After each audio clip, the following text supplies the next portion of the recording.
গণেশায় নমঃ গণেশায় নমঃ ওম বিষ্ণু বিষ্ণু বিষ্ণু প্রভু দিয়ে কিংবা চলন খ্রিস্টানে শত্রু প্রভু নাই ক্ষতি করে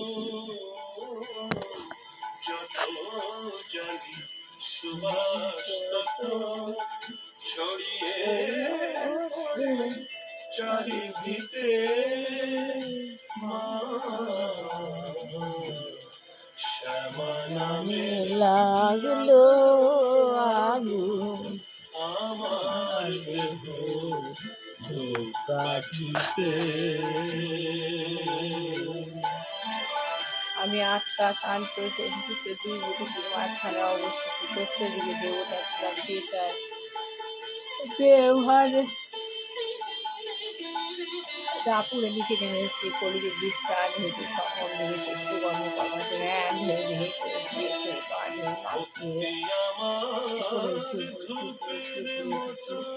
উপরে উল্টানো দেখি উদে মূল অর্ধ শাখা নিচে শিব বসেছেন বাবার প্রচন্ড জ্যোতি বাবার প্রচন্ড জ্যোতি পাওয়া বিচ্ছুরিত হচ্ছে। আমি বাবার সামনে গিয়ে বসে বাবার দীর্ঘ জীবনের মধ্যে থেকে আমি আবার দীর্ঘ জীবনের মধ্যে দিয়ে আমি বাবার পাওয়ার হয়ে নিচ্ছি।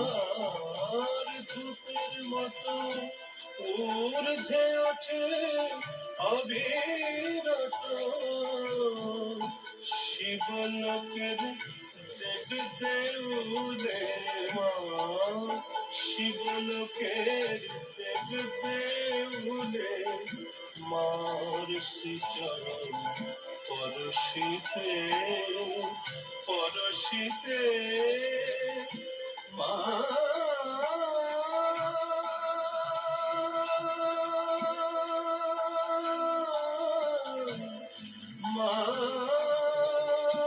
কোনভাবে চার্জ করতে হয় আমি সেভাবে ভগবানের কাছ থেকে চার্জ নিয়ে নিলাম। এবার আস্তে আস্তে আস্তে আস্তে নিচে নেমে আসছি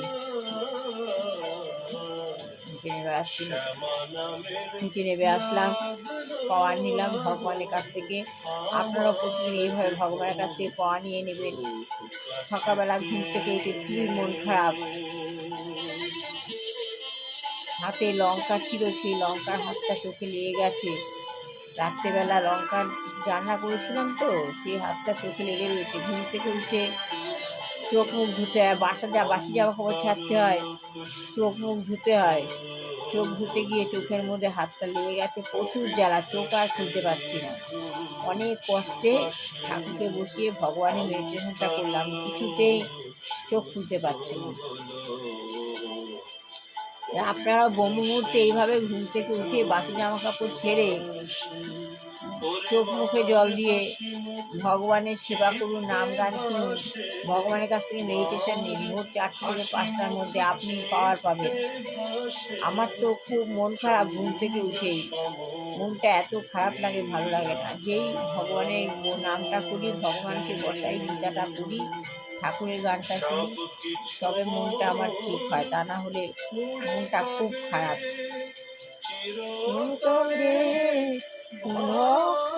হবে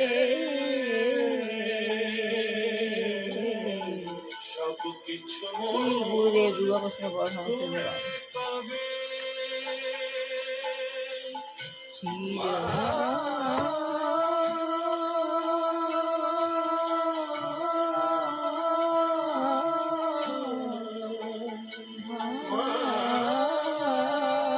সরস্বতী সরস্বতী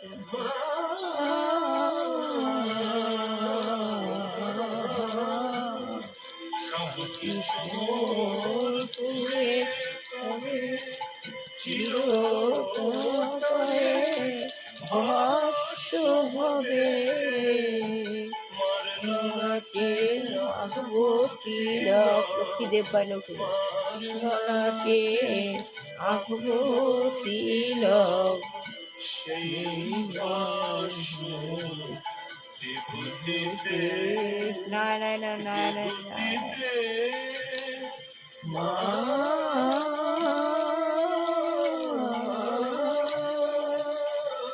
গীতা গীতা শ্যামা নামে লাগলো আমার দেহ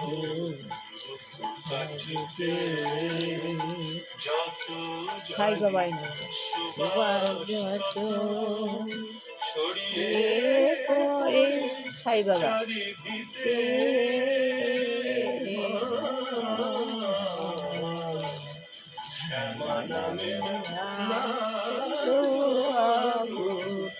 আমার দেহ কাঠিতে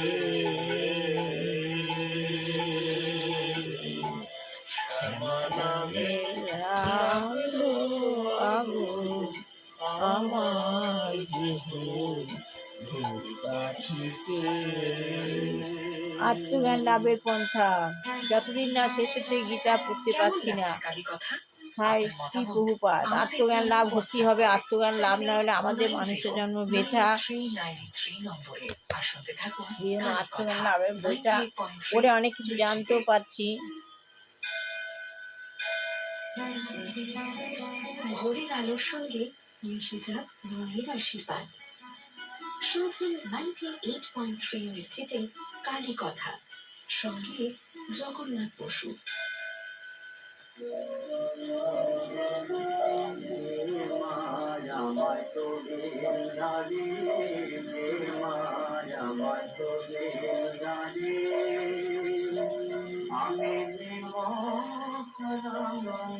তাহলে আমার পিতা মাতার মৃত্যু হয়েছে, আমার কত আত্মীয় স্বজন বন্ধু বান্ধবদের মৃত্যু হয়েছে, তাই আমাকেও একদিন মরতে হবে। মানে যমরাজ মহারাজ যুধিষ্ঠিরকে জিজ্ঞাসা করছিলেন যে এই পৃথিবীতে সবচাইতে আশ্চর্যকর জিনিস কি, তুমি কি তা বর্ণনা করতে পারো? যমরাজ জিজ্ঞাসা করছে যুধিষ্ঠিরকে, তুমি কি তা বর্ণনা করতে পারো? মহারাজ যুধিষ্ঠির তার উত্তরে বলেছিলেন, হ্যাঁ, সবচাইতে আশ্চর্যের বিষয় হচ্ছে এই যে মানুষ দেখছে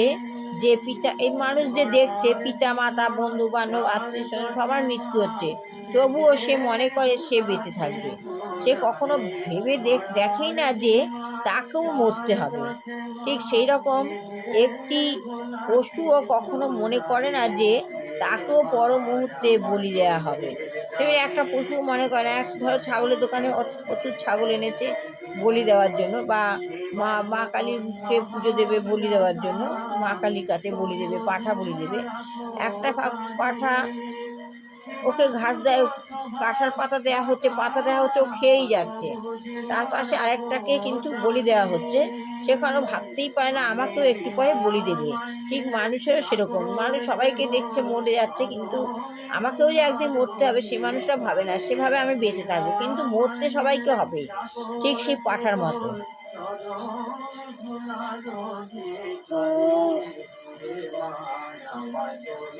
সে মনে করে না যে তাকেও পর মুহূর্তে বলতে হবে। সে ঘাস খেয়ে সন্তুষ্ট থাকে, যে সে ইন্দ্রিয় সুখভোগ নিয়েই তৃপ্ত। ওই ছাগলটা ও ইন্দ্রিয় সুখ নিয়েই তৃপ্ত, ও তো পাতা খাচ্ছে, তাতে ওর ইন্দ্রিয় সুখ হচ্ছে, ওতেই তৃপ্ত। তার পাশে যে কি হচ্ছে, আরেকজনকে যে মারছে, ওকেও মারবে, সেটা ও ভাবতেই পারে না। সে মনে করে না যে তাকেও মরতে হবে। আমার পিতামাতার মৃত্যু হয়েছে, আমার কত আত্মীয় স্বজন বন্ধু বান্ধবদের মৃত্যু হয়েছে, তাই আমাকেও একদিন মরতে হবে।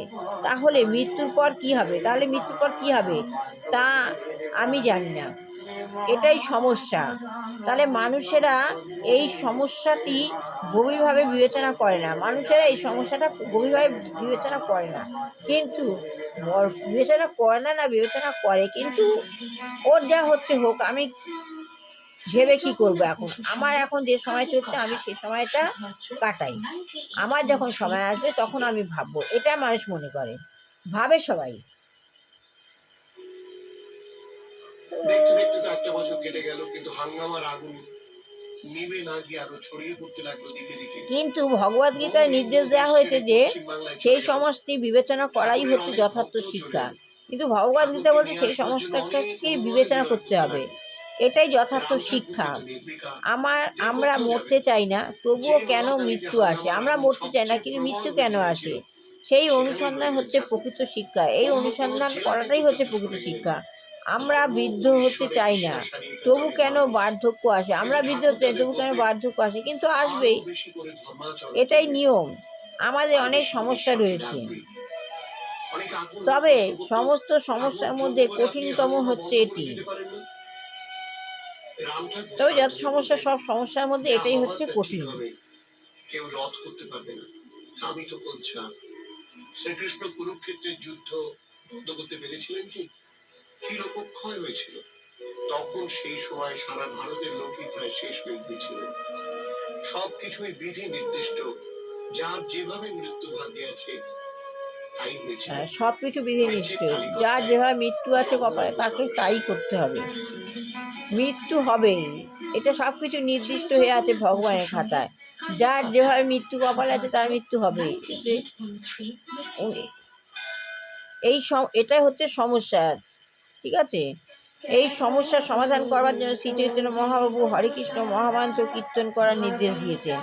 এই সমস্যা সমাধানের জন্যই শ্রীকৃষ্ণ মহাপ্রভু হরেকৃষ্ণ মহামন্ত্র কীর্তন করার নির্দেশ দিয়েছেন। হরেকৃষ্ণ মহামন্ত্র কীর্তন করার ফলে যখন আমাদের হৃদয় নির্মল হয়, তখন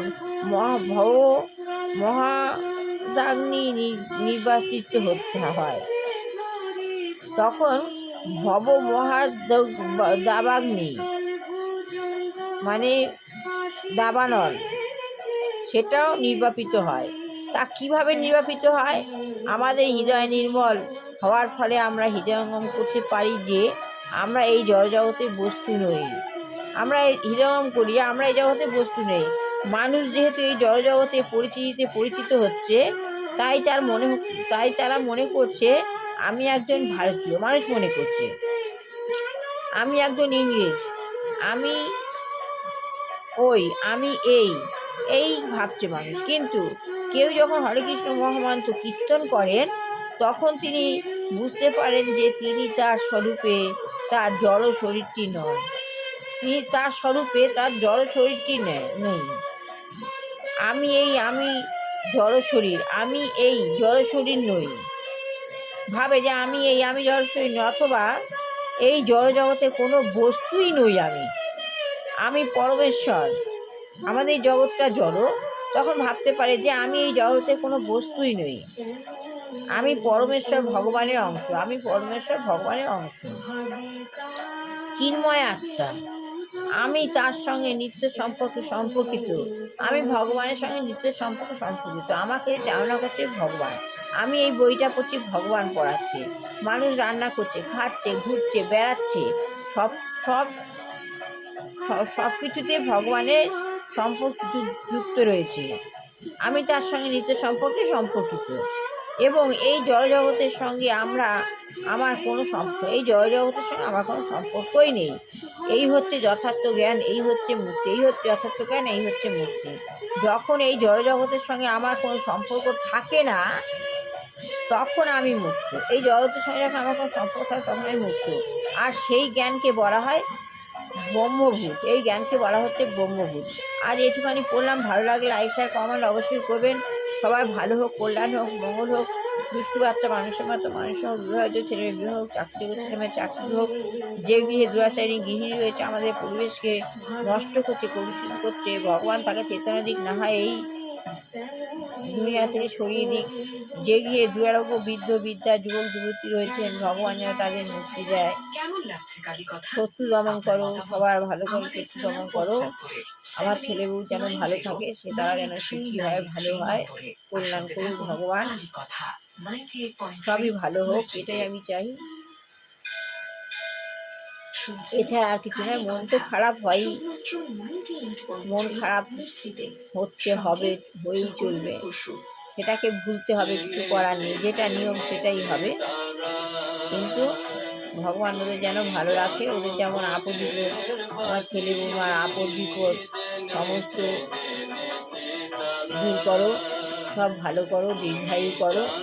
ও যেন ভালো থাকে, সুখে থাকে, সুখী হয়, ঠিকভাবে যেন সুন্দরভাবে সুপরিমার্জিতভাবে সংসারটা চালাতে পারে। সংসার চালাবার বুদ্ধি যেন ভগবান ওদেরকে দেয়, এটা ভালো হোক। তাহলে আজকের মধ্যে শেষ করলাম। সকালবেলা ঘুম থেকে উঠে বাসি জামা কাপড়টা ছেড়ে ব্রহ্ম মুহূর্তে ঠাকুরের নাম করে, ঠাকুরকে বসিয়ে, ঠাকুরকে ভোগ নিবেদন করে আপনি ভগবানের নাম গান শুনুন, বই পড়ুন, আপনার জীবনটা সার্থক হয়ে যাবে। এটাই মানব জীবনের উদ্দেশ্য, যে এসেছি একা, যাব একা, কেউ আমার সঙ্গে যাবে না। আমাকে মনে যত কষ্ট হোক, দুঃখ হোক, যাই হোক, সব কিছু ভুলে গিয়ে ভগবানের সম্বন্ধযুক্ত হতে হবে ভগবানকে।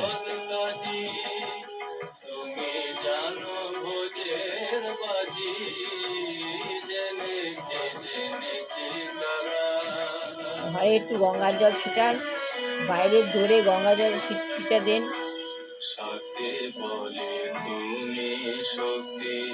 এটা নিয়ম। তারপর ধূপ প্রদীপ জ্বালান। তাহলে আজকের মতো শেষ করলাম। ভালো লাগলে লাইক শেয়ার কমেন্ট অবশ্যই করবেন।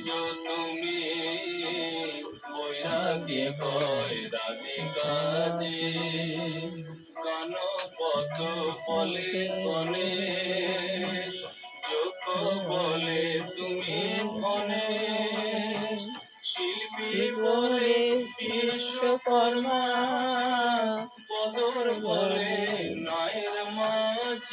এই হচ্ছে অনুকূল ঠাকুর। শ্রী গুরুদেব গুরুপ্রসাদ পরমহংসদেব, আমাদের গুরুদেব সাই বাবা আর এই অনুকূল ঠাকুর, এই তিনজন আমাকে পথ প্রদর্শন করাচ্ছেন।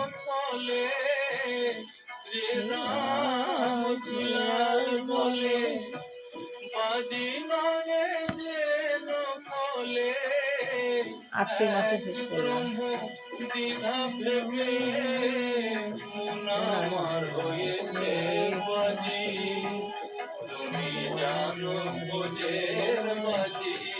আমার ছেলে বৌমাকে ভালো লেখো, ওদের বিদ্যা বুদ্ধি বিবেক সব আপদ বিপদ করো, শুক্রবার করো, সংকট মোচন করো, সবাইকে ভালো লেখো।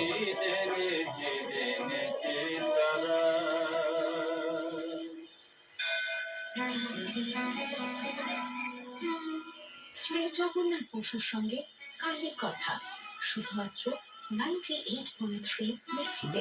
হরে কৃষ্ণ কৃষ্ণ কৃষ্ণ হরে হরে, হরে রাম রাম রাম হরে হরে, হরে রাম ঠাকুর বলেছেন, কৃষ্ণ মানুষের আত্মা হচ্ছে নিত্য শুদ্ধ নিষ্পাপ, মানুষের আত্মা নিত্য শুদ্ধ, অবিনশ্বর। মানুষের আত্মা সে কারো দ্বারা আহত হয় না, সে কারো দ্বারা আহত হয় না, আত্মা কারো দ্বারা আহত হয় না। অবিদ্যাগ্রস্ত মায়াবদ্ধ মানুষের দেহগত একটা উদ্ধত আমিত্ব বোধ অন্য কতগুলো জৈব দেহকে আঘাত করছে। অন্য জৈব দেহকে আঘাত করছে। নোয়াখালীর অন্তর্গত চৌমোহনীতে ভক্ত উপেন বাবুর বাড়িতে মরদেহটি ক্রমে অসত্য অবসন্ন হয়ে আসছে, ক্ষীণ হয়ে আসছে চর্মচক্ষের দৃষ্টি। তবু তার মনে কোনো বিকার নেই। সারাদিন ধ্যান আর গুনগুন শব্দে আপন মনে নাম গান করছেন। চারদিকে মারামারি, তবু কোনো ভয় নেই ঠাকুরের মনে। তবে একটা ব্যাপারে আশ্চর্য হয়ে গেল সবাই, চারিদিকে ঘোর ধ্বংস চললেও ঠাকুর যেখানে থাকতেন কোন অলৌকিক কারণে সেই অঞ্চলে কোনো গোলমাল হলো না। উপেনবাবুর বাড়িটিরও কোনো ক্ষতি হলো না। অবশেষে 1948 সালের সেই দিনটি এসে গেল। কয়েকদিন ধরে দেখা যেতে লাগলো ঠাকুর একবার ধ্যানস্থ হয়ে পড়লেন। ধ্যান আর তার ভাঙতে চায় না। সবাই বুঝতে পারলো ঠাকুরের মরদেহ ত্যাগের ক্ষণটি ঘনিয়ে এসেছে। একদিন শুয়ে থাকতে থাকতে অনন্ত নিদ্রায় অভিভূত হয়ে পড়লেন ঠাকুর। সে নিদ্রা আত্মার ভাঙল না। আত্মা তার অনেক আগেই মিশে গিয়েছিল পরম আনন্দরূপ পরমাত্মা। ঘুমের মধ্যে সেই নিদ্রার ভাঙল না। মিশে গেল পাঞ্চভৌতিক বিরাট বিশ্ব প্রকৃতির মাঝে। ভগবান শ্রীকৃষ্ণ বলেছেন, যে আমার প্রতি একান্তভাবে শ্রদ্ধাশীল, শ্রীকৃষ্ণ বলেছেন, যে আমার প্রতি একান্ত শ্রদ্ধাশীল, যে আমাকে একমাত্র আশ্রয় রূপে জ্ঞান করে, সেই ভক্তই আমার প্রিয়। ভগবান শ্রীকৃষ্ণ বলেছেন। সবার প্রিয়, সবার শ্রদ্ধেয় রাম ঠাকুর ছিলেন ভগবানের সেই প্রিয় ভক্ত। রাম ঠাকুর ছিলেন সেই ভগবানের প্রিয় ভক্ত। ভগবান তার প্রিয় ভক্তকে ডেকে নিলেন। ভগবান তার প্রিয় ভক্তকে ডেকে নিয়ে নিজের আশীর্বাদী হাত আপনার মাথায় করুন। তার অনাড়ম্বর জীবন আপনার আদর্শ হোক। দেখছি কালী কথায় জগন্নাথ বসু আপনার সঙ্গে। রাম ঠাকুর এইভাবে রাম ঠাকুর ভগবান ঘুমের মধ্যে ভগবানের সঙ্গে মিলিয়ে গেছিলেন। ভগবান বলেছেন যে, যে আমার সঙ্গে সম্পর্ক যুক্ত করে সবসময়, সেই ভক্তই আমার প্রিয়। ঠিক রাম ঠাকুর এইভাবে ভগবানের কাছে প্রিয় ভক্ত ভগবানের ধামে ফিরে গেছিলেন। ভালো লাগলে লাইক শেয়ার কমেন্ট অবশ্যই করবেন। উঠে পড়ুন ব্রহ্ম মুহূর্তে। প্রতিদিন আমার লাইভ দেখুন, এ কোনোদিন ছাড়বার নয়। সনাতন ধর্ম চিরকাল করতে হয়, সবাইকে করে আসতে, করতে হবে। তা না হলে আমাদের জীবন অচল, আমাদের জীবন চলবে না। ভগবান আমাদের পরিচালিত করছেন। প্রতিদিন করতে না পারলেও উঠুন, শুনুন, আমার ভিডিওটা দেখুন, তার সঙ্গে ভগবানের নাম গান করুন, ভালো লাগবে।